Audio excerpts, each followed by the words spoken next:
pelos milhões de seguidores, pelo nosso alcance, para aquilo que, neste momento, eu tenho certeza, o Brasil inteiro está querendo saber: quem é que convenceu o ministro Gilmar Mendes, esse nefasto cidadão, entre aspas, do Brasil, que podia ser de outro país, né? Concorda? Quem é que convenceu o ministro Gilmar Mendes, por telefone ou pessoalmente, para ele dar liminar à meia-noite e soltar um ladrão da saúde, além de outras coisas que ele já roubava e já recebia propinas, o Alexandre Baldi, infelizmente de Goiás, que foi secretário do governo Marconi Perillo no início da sua vida no governo de Goiás, amigo do Marconi Perillo e sócio, daqui a pouco eu conto para vocês, e conto com provas. Quem é que poderia fazer com que ele saísse da cadeia às 2h45 da madrugada? E uma pergunta rápida para o Brasil, permitam-me. Qual é a pessoa normal que é presa neste país e que consegue ser solta às 2h45 da madrugada? Ser solto às 2h45 da madrugada e ganhar uma liminar à meia-noite? Pelo amor de Deus, né? Convenhamos. Então aqui está a notícia em primeira mão para todo o Brasil, e jornalistas sérios, investigativos, podem apurar que chegarão a essa conclusão.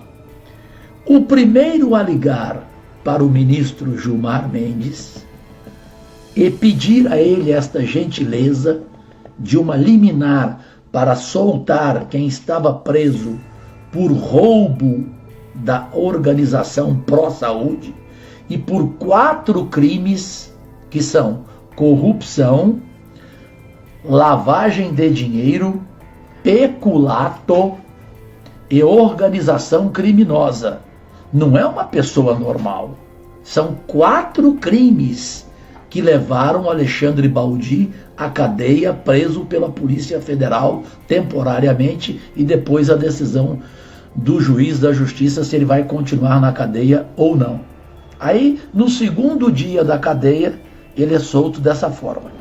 O Marconi Perillo, ex-governador de Goiás, hoje assessor especial de João Dória, que o colocou como consultor da Companhia Siderúrgica Nacional, a CSN em São Paulo, que é presidida mesmo, Cláudio, por quem mesmo?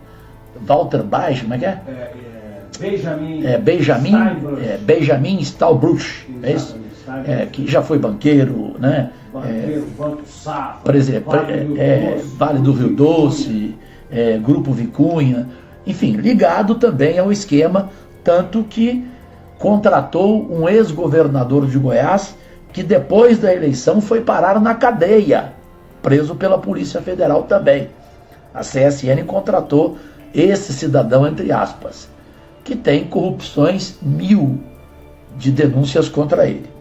O Marconi Perillo foi o primeiro a falar com o Gilmar Mendes. Aí você pergunta: Cajuru, que moral o Marconi Perillo tem para convencer o ministro Gilmar Mendes, né, a fazer isso? Como o ex-governador do Mato Grosso, Simval, como Aécio Neves, tem gravações deles conversando e fazendo pedido semelhante a Gilmar Mendes para livrar a cara deles.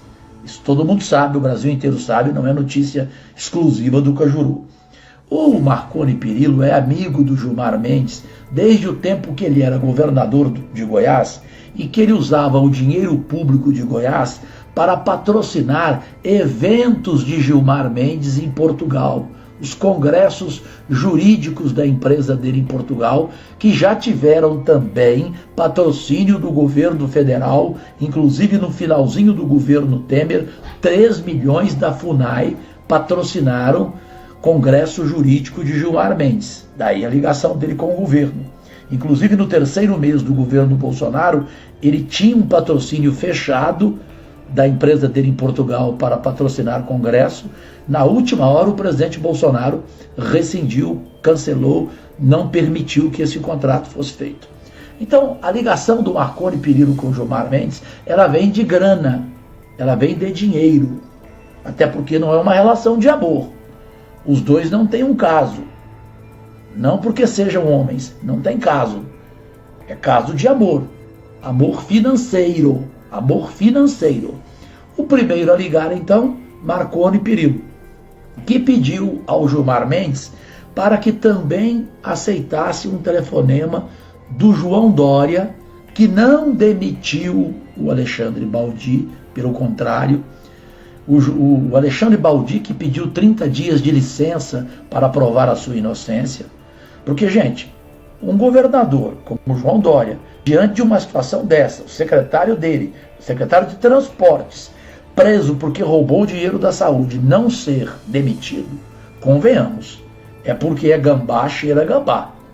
Os dois estão juntos. O que o Dória não quer fazer é demitir e amanhã correr o risco de uma delação premiada desse Alexandre Baldi, se ele for realmente parar definitivamente na cadeia, como Sérgio Cabral, ex-governador do Rio, que foi quem o iniciou em corrupções, como a imprensa informou ontem. O caso dele começou em envolvimento de corrupção com Sérgio Cabral lá atrás, e lá atrás quando ele era secretário particular do governo Marconi Perillo em Goiás.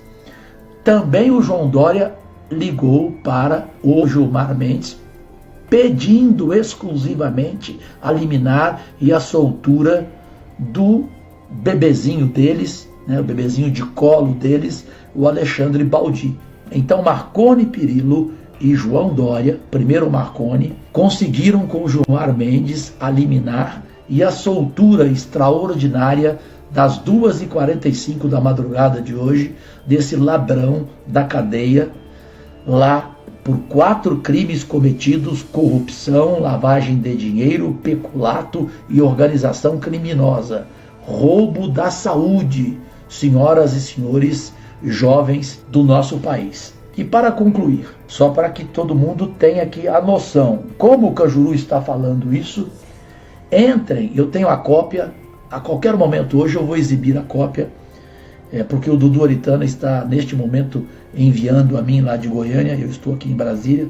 Nós conseguimos a cópia, e qualquer um consegue, isso é público, o cartório de Pirinópolis, Goiás, cidade linda, de um povo extraordinário.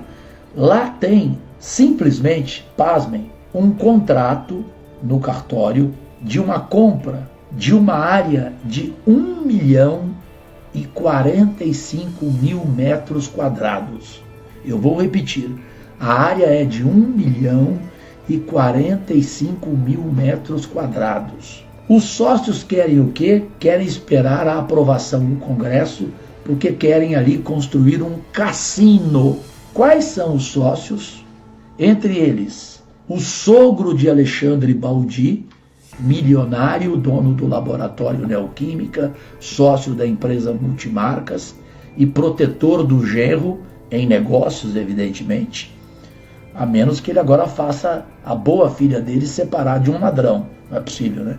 Mas enfim, o Marcelo Limírio é sócio dessa área para ser cassino, junto com Marconi Perillo, que colocou o nome da mulher na sociedade, Valéria Perillo. Todo mundo sabe então que é ele, não é a Valéria, porque a Valéria nem dinheiro para isso tem. Tem depois que casou com Marconi Perillo, claro. Que casou na época que ele ficou rico, porque antes ele era pobre e a única profissão dele era simplesmente cumim, auxiliar de garçom.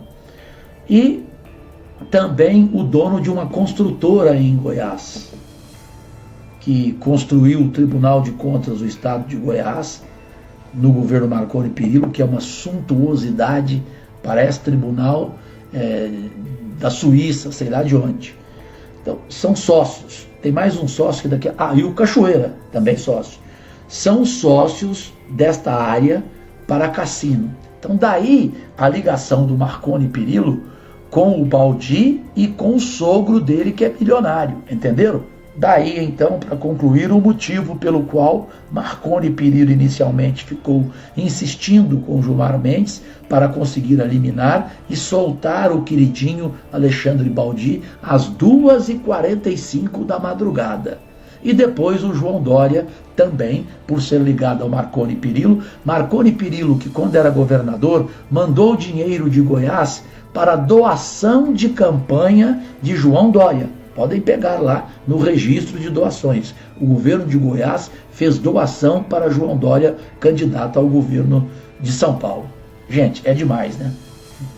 Aí está a notícia em primeira mão, com detalhes.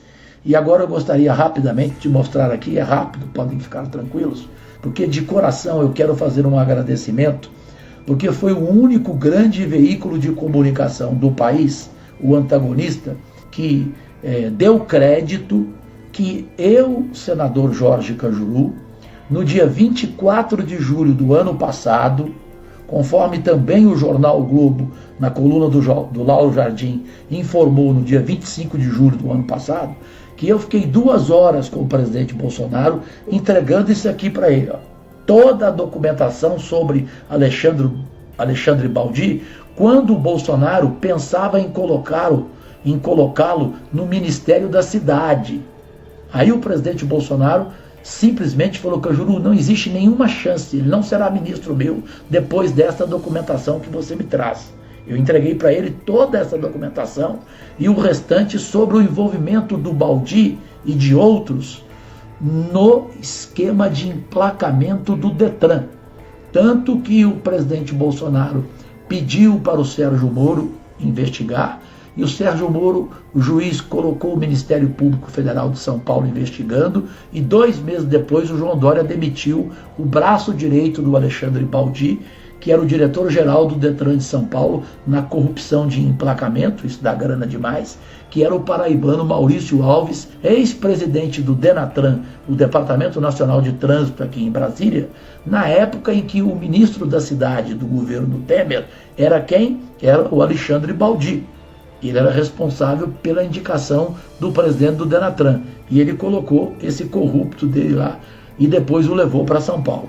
Espero que tenham entendido. E agora o vídeo aqui, que é o meu agradecimento ao único grande veículo de comunicação do Brasil, o Antagonista, pelo ótimo jornalista investigativo que é o Cláudio Dantas, sobre o que eu fiz 1 ano atrás, antecipando ao presidente da República e nas minhas redes sociais, documentalmente, quem já era esse ladrão Alexandre Baldi. Manda para o ar e agradecido. Aí registramos aqui hoje que tramitam na justiça em Brasília 2 ações movidas pelo Baldi, né, preso ontem para tentar tirar do Twitter críticas contra ele que foram postadas pelo senador Jorge Cajuru. O Cajuru escreveu que o ex-deputado vive de propina e que em 2019 entregou a Jair Bolsonaro a folha corrida dele para evitar que ele fosse nomeado ministro. Assim, porque existia a possibilidade de recriação do Ministério das Cidades no governo Bolsonaro e quem comandaria a pasta era o Baldi. Ainda no ano passado, a juíza Priscila Faria da Silva negou um pedido de liminar para retirar as postagens do Twitter. Remover o conteúdo em razão de ofensa à honra e à imagem seria retirar do público a possibilidade de realizar um juízo de valor a respeito da crítica política que vem sendo dirigida ao autor. Em outra ação, Cajuru é processado por Baldi por ter dito que ele é integrante de quadrilha, picareta, de quinta, trombadinha. Em outubro do ano passado, a Justiça negou o pedido de indenização. O juiz Gabriel Moreira Carvalho Couro escreveu: é de se esperar que parlamentares se manifestem quanto aos nomes indicados para compor o governo, seja elogiando ou criticando, e tais opiniões guardam íntima conexão com o mandato, estando resguardadas pela imunidade parlamentar. Tá bom? É isso aí, ó. Integrante de quadrilha, picareta de... Não estava muito errado o Cajuru pelo visto, né?